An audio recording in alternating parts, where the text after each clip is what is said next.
नमस्कार मेरे प्यारे बच्चों, श्री गणेश इंटर कॉलेज की ऑनलाइन प्लस ऑफलाइन क्लास है और इसमें आज चैप्टर है वन्य जीव संसाधन। भारत में वन्य जीव संसाधन क्या है, वन्य क्या है एवं वन्य जीव संसाधन क्या है। तो पहले समझ लो, हमारे भारतीय जो ग्रंथ हैं, चाहे वो वेद हो, चाहे वेदांग हो, चाहे वो रामायण हो या कोई भी कविता कहानी हो, तो सब में बात किसकी चलती है? पेड़ों की। जैसे तुमने कविता का अच्छा आठ पढ़ेगा तो पेड़ों के संग बढ़ना सीखो, पेड़ों के संग जीना सीखो, पढ़ी अच्छा आठ में। फिर महात्मा बुद्ध ने जो ज्ञान प्राप्त किया था वो वट वृक्ष के नीचे प्राप्त किया है, तो वो भी क्या है? पेड़ है। और दूसरा, आज हमारे जैसे कॉलेज में सामने इन्हें दिखा दो, कॉलेज में कितने बहुत सारे पेड़ हैं। यहाँ पर देखो फुलवारी लगवाई जा रही है, तो ये भी क्या है? पेड़ हैं, वन्य जीव संसाधन है, पेड़ है, वन है। तो इसी के आलोक में हम लोग बात करेंगे आज कि भारत में वन्य जीव संसाधन। अब दूसरा आता है कि हमारे यहाँ पर पीपल की पूजा होती कि नहीं होती है? पीपल की पूजा क्यों होती है? कि हमारे लिए वो ऑक्सीजन देता है। 24 घंटे ऑक्सीजन देने वाला वृक्ष कौन सा है? पीपल है। दूसरा, फिर हमारे यहाँ पर भारतीय संस्कृति में एक पेड़ है जिसकी हम रोज पूजा करते हैं, घर में गमला लगा करके। हाँ, वो कौन सा है? तुलसी जी, तुलसा जी। तो हम भारतीय हैं, तो हमारी जो संस्कृति है पेड़ों के इर्द गिर्द ही रहती है। और एक और है, शांति से बैठे। और एक है, आपने देखा होगा, एक गाना सुना होगा, ये देख तमाशा लकड़ी का, है ना? जीते लकड़ी मरते लकड़ी, देख तमाशा लकड़ी का। तो सब तमाशा हम लोग किसका देख रहे हैं आज? लकड़ी का, वनों का, वन्य जीवों का और वन्य जीव संसाधन। तो यहाँ दिखा सबसे पहले आप, तो वन क्या है? तुमसे कोई पूछ ले वन क्या है? एक ऐसा संसाधन जो प्राकृतिक है, जिसमें मानवीय हस्तक्षेप के बिना भी कोई क्षेत्र में वन हो जाते हैं, पेड़ हो जाते हैं और घने होते, डेंस होते हैं, तो उसे क्या कहते हैं? वन कहते हैं। अब वन में रहने वाले, फॉरेस्ट में रहने वाले जीव हैं वो वन्य हैं, वन्य जीव हैं, अर्थात वन में रहने वाले जीव। और संसाधन क्यों है? क्योंकि मानव ने अपने ज्ञान विज्ञान कौशल के द्वारा उनको संसाधन में कन्वर्ट कर दिया। जैसे घोड़ा पहले पालतू नहीं था, तो हम लोगों ने घोड़े को मार के, चाबुक मार के घोड़े को भी पालतू बना लिया, प्लस तांगे में चला दिया, प्लस उसको एक्का गाड़ी उसको बना दिया। जानवर पहले आपने देखा, बैल देखा, पहले बैल सलाए जाते हैं, बैल सलाने जाते हैं, उनमें हल में जोते जाते हैं, पहले बछड़ा होते हैं, फिर सलाए जाते हैं। और जब एकदम वो क्या हो जाते हैं? परफेक्ट हो जाते हैं, फिर कहीं भी छोड़ दो, उसकी जुअर से बांध दो या पीछे किसी से बांध दो, आराम से बैठ जाते हैं। ऐसे ही वन्य जीव है हाथी है, सर्कस में देखा हाथी को, सर्कस में देखा। हाँ, इन्हें एक बार दिखा दो, तब लोग सीधे बैठे, हाथ पे आराम।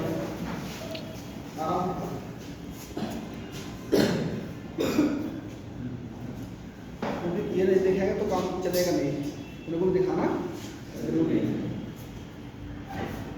हाँ, तो अब शुरुआत करते हैं।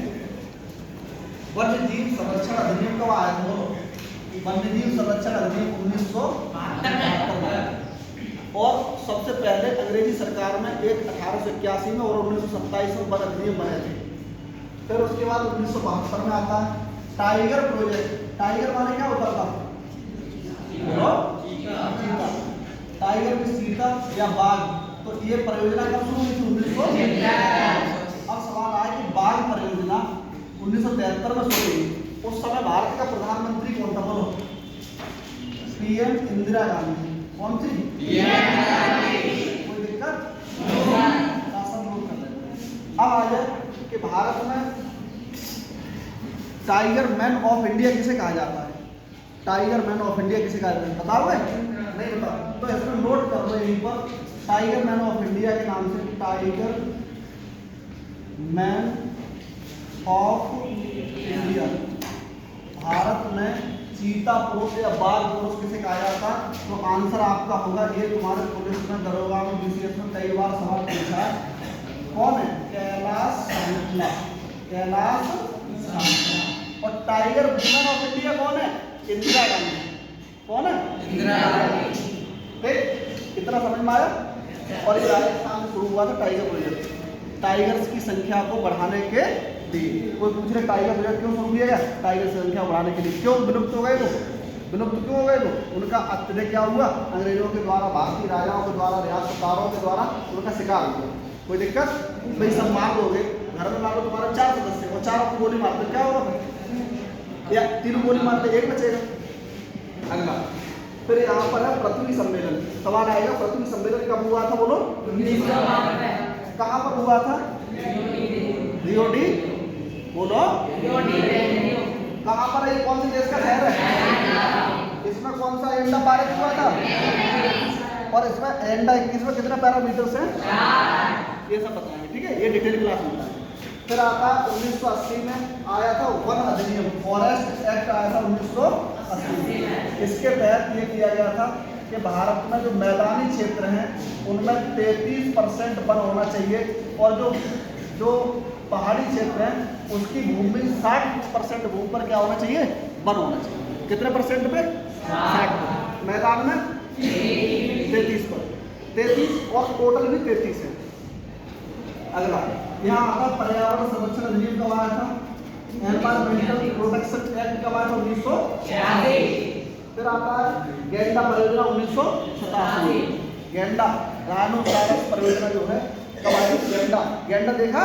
एक सिंह वाला गैंडा भारत के किस कहाँ पाया जाएगा? बोलो। एक सिंह वाला गैंडा कहाँ पाया जाता है? हाँ, तो क्या आंसर लगा के आओगे? एक सिंह वाला गैंडा असम के काजीरंगा वाला, असम के काजीरंगा। असम काजीरंगा कौन से जिले में है? काजीरंगा कोई पूछ ले असम के कौन से जिले में है तो आंसर क्या लगा के आओ? बोलो।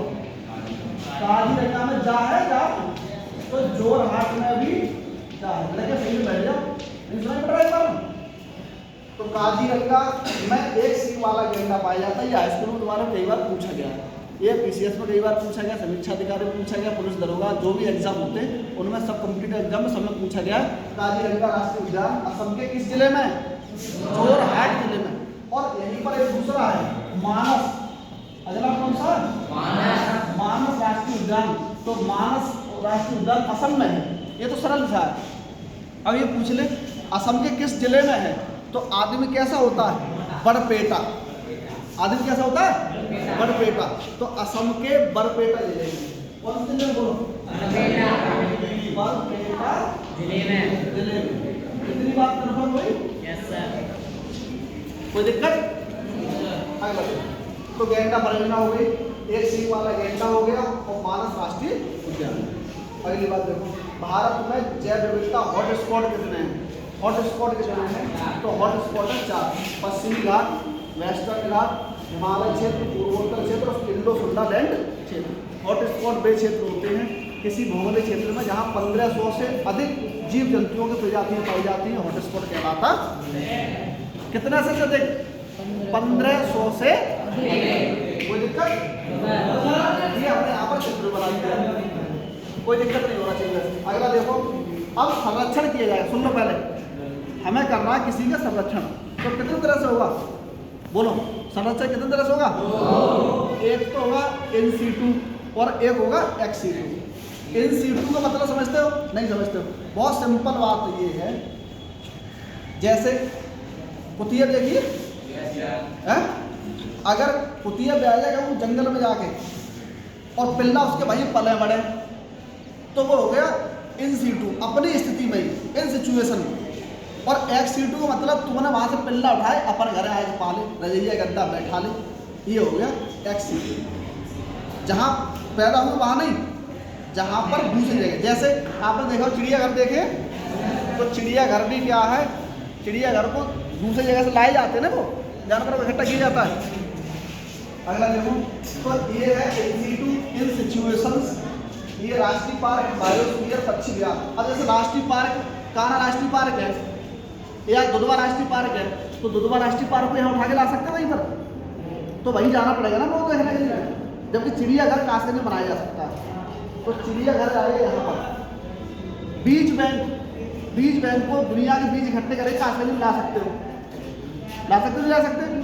तो तो ये X-C2 में आएगा, कहीं से दूसरी जगह से ले आओ। तो N-C2 में राष्ट्रीय पार्क, बायोस्फीयर, पक्षी विहार आ जाएंगे। और अब स्थान है X-C2 में स्पर्म बैंक, बीज बैंक, चिड़ियाघर, एक्वेरियम। एक्वेरियम देखा है मछली वाला, जो डॉक्टर के पास जाओ तो मछली वाला उसमें रखता है वो, हाँ उसमें पानी वाले में। पिंजरे में तुम तोता पाल लेते हो, कोई सुआ पाल, कोई कुछ पाल लेता है, कोई मोर पालता है कि नहीं, कोई तीतर पालता, किसी किसी घर पे देखो नेवला पाले, किसी सांप पाले। और बॉटनी का गार्डन। फिर एक था यहाँ पर चिपको आंदोलन। चिपको आंदोलन सन 1973 में सुंदरलाल बहुगुणा, गौरा देवी और चंडी प्रसाद भट्ट। चंडी प्रसाद भट्ट नहीं क्या नाम, चंडी प्रसाद, सीपी भट्ट, चंडी प्रसाद भट्ट थे। तो इन्होंने क्या किया था, इलाहाबादी की कंपनी, मुझे सुनने पहले, इलाहाबादी कंपनी थी, स्पोर्ट कंपनी। तो वो लकड़ी काटने गई थी, क्या काटने गई थी, लकड़ी जब काटने गई तो उस लकड़ी काटने के, अब लकड़ी काटने तो पेड़ों से कटेगी, तो पेड़ कटाई का विरोध किया था सबसे पहले गौरा देवी ने, फिर पुरुषों में नेतृत्व किया था सुंदरलाल बहुगुणा ने, S.L. बहुगुणा और चंडी प्रसाद भट्ट ने। और इसका उद्देश्य था पेड़ों की कटाई को रोकना। यहाँ तक इतना क्लियर हुआ। तो इसके बाद आता है यहाँ पर ये कि भारत में बहुत सारे राष्ट्रीय पार्क हैं, लेकिन उनमें से 4-5 देख लो। हिमेश है, ये लद्दाख में है, जिम कार्बेट उत्तराखंड में, राजाजी उत्तराखंड में है, घाना या सरिस्का उत्तराखंड में है, ठीक है। दुधवा राष्ट्रीय उद्यान उत्तर प्रदेश के लखीमपुर खीरी में है। ऐसे याद रखो, दूध से खीर बनती है तो दुधवा राष्ट्रीय उद्यान लखीमपुर खीरी। फिर उसका रणथंभौर राजस्थान में है, बांधवगढ़ मध्य प्रदेश में, पेंच महाराष्ट्र मध्य प्रदेश दोनों में है, बांदीपुर कर्नाटक, पेरियार केरल में, और सुंदरबन पश्चिम बंगाल में है और बांग्लादेश में भी है। तो सुंदरबन भारत का एकमात्र ऐसा क्षेत्र है जहाँ दलदली है और यहाँ पर चीता बाघ पाए जाते हैं, वो दलदल में रहते हैं। और यहीं पर गहरमाथा उड़ीसा में है, और काजीरंगा बताई दिया आपको, काजीरंगा असम के जोरहाट जिले में, और मानस असम के बरपेटा जिले में। तो ये पार्ट नंबर 2 वन एवं वन्य संसाधन, ये शॉर्ट नोट्स क्लियर हुआ। अब हम तुम्हें लॉन्ग आंसर कार्ड जो लिखाएंगे तो लिखा देंगे। जय हिंद, जय भारत।